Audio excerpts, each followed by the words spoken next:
Hi guys, मेरे YouTube channel पर आपका हार्दिक स्वागत है। वीडियो को स्टार्ट करने से पहले चैनल को सब्सक्राइब करें और लाइक और कमेंट करें, शेयर करें ज़्यादा से ज़्यादा फ्रेंड्स के साथ, ताकि सभी को जो है line to line word to word best explanation मिल सके एनसीईआरटी का, जैसा कि कहीं भी यूट्यूब पर नहीं मिलता है।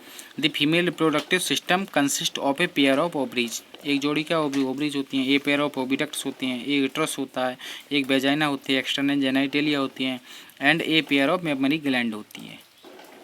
तो देखो, ये सब हम एनसीईआरटी के इसी की चैप्टर के थ्योरी में पढ़ चुके हैं, लेकिन एक एक्स्ट्रा पॉइंट क्या आया यहाँ पर, रिप्रोडक्टिव सिस्टम के अंतर्गत इन्होंने मेमोरी ग्लैंड भी बोल दिया, जबकि चैप्टर की थ्योरी में रिप्रोडक्टिव सिस्टम के अंतर्गत इसे नहीं लिया गया है इसे। ठीक है, तो इसको सेकंड प्रायोरिटी देना मेमोरी ग्लैंड को रिप्रोडक्टिव सिस्टम के अंतर्गत। ठीक, the ovaries produce the female gamete, इसको क्या बोलते हैं, ovum and some steroid hormone, कुछ स्टेरॉयड हार्मोन भी निकालती है। हार्मोन के टाइप भी हम पढ़ते हैं हार्मोन वाले चैप्टर में, प्रोटीनिस हार्मोन, पेप्टाइड हार्मोन होते हैं, स्टेरॉयड हार्मोन होते हैं, आइडोथायरोनिन वगैरह टाइप के। तो उस तरीके से इन हार्मोन को, ओवेरिन हार्मोन को स्टेरॉयड हार्मोन के कैटेगरी में रखा गया। तो अभी बस याद रखें कि स्टेरॉयड हार्मोन होते हैं ओवेरिन हार्मोन। तो ओवेरिन हार्मोन कौन कौन से होते हैं, एस्ट्रोजन, प्रोजेस्टेरोन वगैरह वही सब।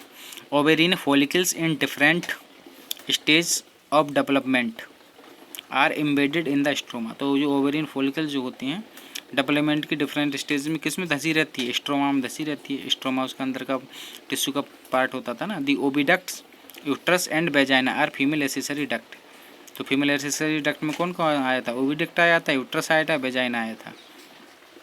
दी uterus has 3 layers, namely perimetrium, myometrium and endometrium, सब पढ़ चुके हैं। द फीमेल फैमिली नहीं, द फीमेल कुछ ज़्यादा जल्दी कर दिया था।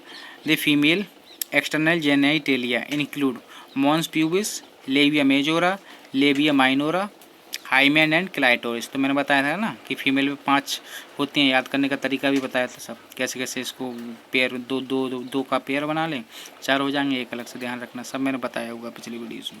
The memory glands are one of the female secondary sexual characteristic.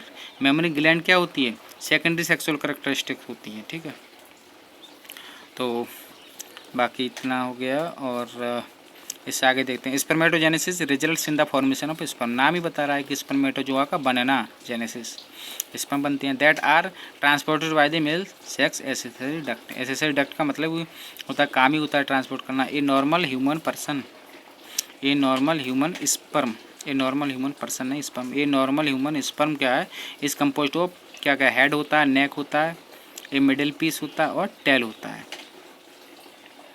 तो ये 4 पार्ट पाए गए हैं। The process of formation of mature female gamete is called oogenesis। और मैच्योर फीमेल गैमेट का बनना क्या कहलाता है, वो oogenesis कहलाता है।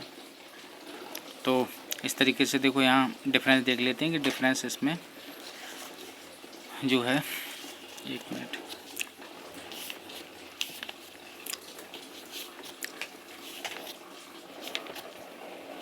क्योंकि यहाँ भी उतने ही पार्ट बताए गए, उतने पार्ट यहाँ बताए गए, तो इसमें डिफरेंस नहीं है। मैंने अंडरलाइन बस ऐसे कर दिया है जिससे नेक ध्यान रहे। यहाँ भी 4 ही पार्ट दिखाए हैं, हेड, नेक, मिडिल पीस और ये टेल। अंडरलाइन सिर्फ मैंने इसलिए किया है क्योंकि स्टार्टिंग में ध्यान रहे अच्छे से, स्टार्टिंग में फ्रेशर बच्चों को भी, हेड, नेक, ये मिडिल पीस और टेल, क्योंकि अक्सर ध्यान नहीं रहता है कि यार नेक भी होगा क्या स्पर्म के स्ट्रक्चर में। तो हाँ, नेक होता है, हेड, नेक, मिडिल पीस और टेल। थ्योरी में भी दिखाया गया है यहाँ भी। The process of formation of mature female gamete is called oogenesis, ये पढ़ चुके हैं। The reproductive cycle of female primate is called menstruation cycle। menstruation cycle starts only after attaining sexual maturation puberty। जब जो 11, 12 या 12, 13 साल की जब फीमेल हो जाती है, ह्यूमन फीमेल, तो उसमें एमसी स्टार्ट हो जाती है प्यूबर्टी के समय। मतलब during ovulation only one ovum में रिलीज्ड पर मेंस्ट्रुएशन साइकिल, मतलब ओवुलेशन के दौरान केवल एक ही ओवम निकलता है पर एमसी में। वो भी कैसे निकलता है, एक महीने इस वाली लेफ्ट वाली, मान लो एक महीने लेफ्ट वाली ओवरी से निकला तो अगले महीने राइट वाली ओवरी से निकलेगा, फिर अगले महीने फिर लेफ्ट वाली से अल्टरनेट से निकलता है। The cyclic change in the ovary and the uterus during menstruation cycle. Ovary और यूट्रस में साइक्लिक चेंज होते हैं, are induced by change in the level of the pituitary and the ovarian hormone. हम ये देख ही चुके हैं चैप्टर में अंदर से अच्छे से। पिट्यूटरी हार्मोन कौन से होते थे, LH और FSH। Luteinizing hormone, follicle stimulating hormone. Ovarian hormone क्या होते थे? Oestrogen, progesterone. बाकी का अगले वीडियो में देखते हैं। बाकी बहुत बहुत धन्यवाद।